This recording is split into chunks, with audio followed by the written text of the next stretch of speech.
I came back 3 days early from a business trip expecting to surprise my wife, and instead, I found a stranger in my backyard grilling steaks like he owned the place. When I walked inside, that same kid looked me dead in the eye and told me I was trespassing. And the worst part, his mother, the president of our HOA, called the cops on me, claiming I was some intruder.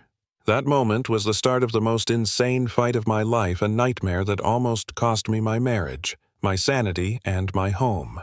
I had just pulled into the driveway that Thursday evening, still tired from a week of sales meetings in Phoenix, but buzzing with the idea of surprising Lena. The neighborhood looked the same: trimmed lawns, quiet houses, but something was off.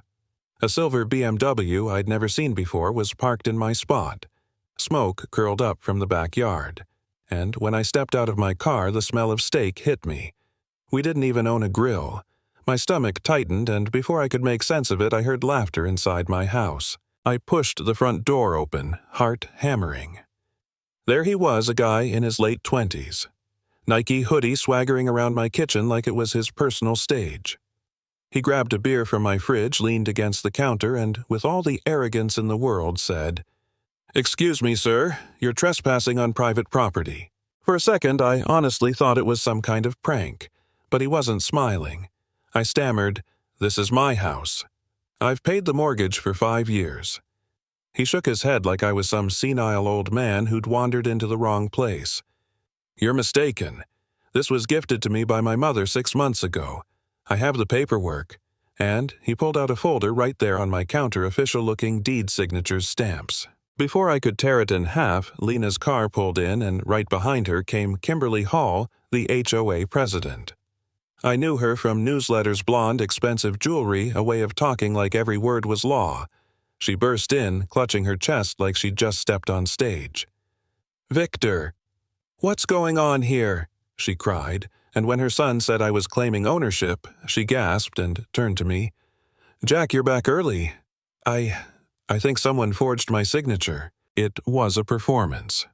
And then she did the unthinkable. She called 911 right in front of me, telling them I was the trespasser. We both ended up dialing at the same time, my voice shaking as I tried to explain someone's living in my house. 10 minutes later, Officer Miller was standing in my living room, looking between 2 grown men, both insisting the house was theirs. I handed over my driver's license, mortgage papers, bank statements. Victor coolly slid over his deed. The officer frowned, said only a county clerk could sort it out, and left. Just like that, no resolution.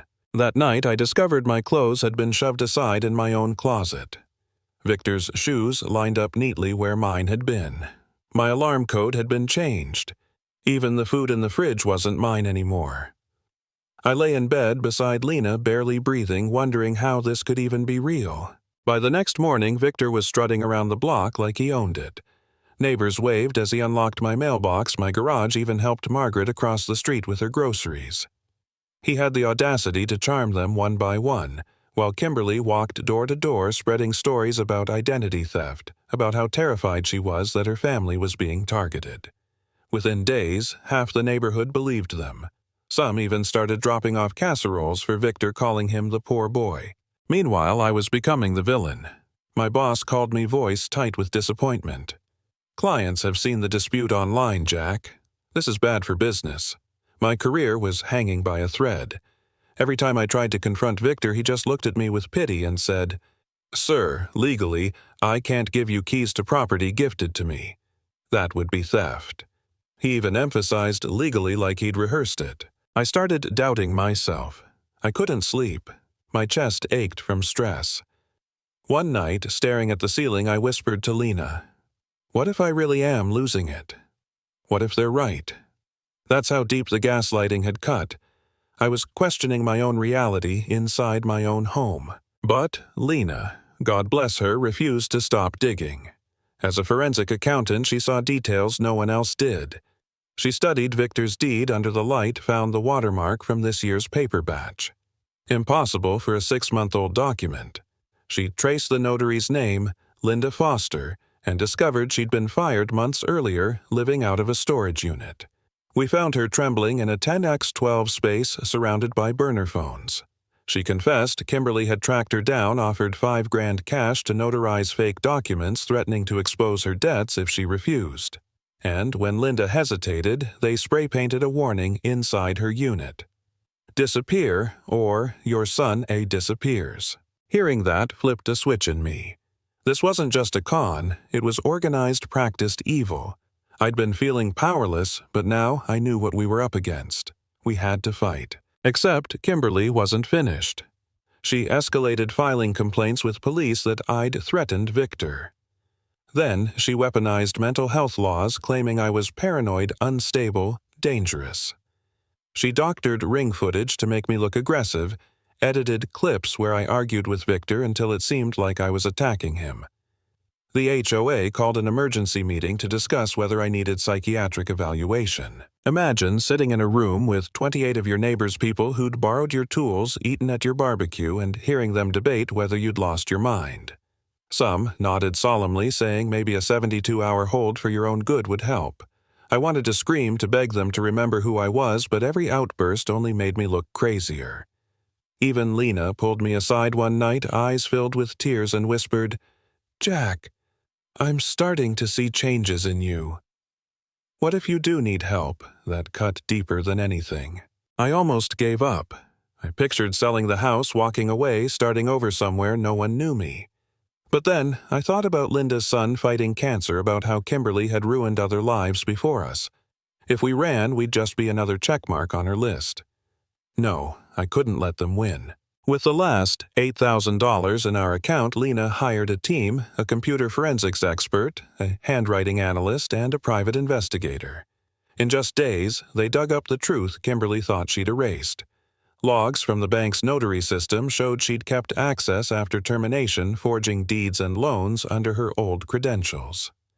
The handwriting expert proved the signatures were faked by Kimberly herself. And cell tower data put Victor in Colorado Springs during a similar scam years earlier, where another homeowner had been declared incompetent and lost everything. We presented it all at the next HOA meeting. I can still see Kimberly's face when the evidence rolled out blank, unreadable, then twisting into a mask of wounded innocence. She tried one last performance, tears streaming as she claimed, "We're victims of a revenge plot framed by enemies from Colorado." Victor even sobbed, insisting he'd only been helping lonely seniors. But the technical evidence was airtight. For once, their theater couldn't drown out the truth. The cops cuffed them right there in front of everyone.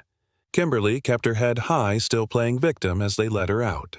Victor shouted about injustice, about conspiracies, but no one was buying it anymore. I wish I could say I felt triumphant in that moment, but the truth is I was exhausted. My career was wrecked. Our savings drained, half my neighbors still couldn't look me in the eye. Justice came, but at a brutal cost.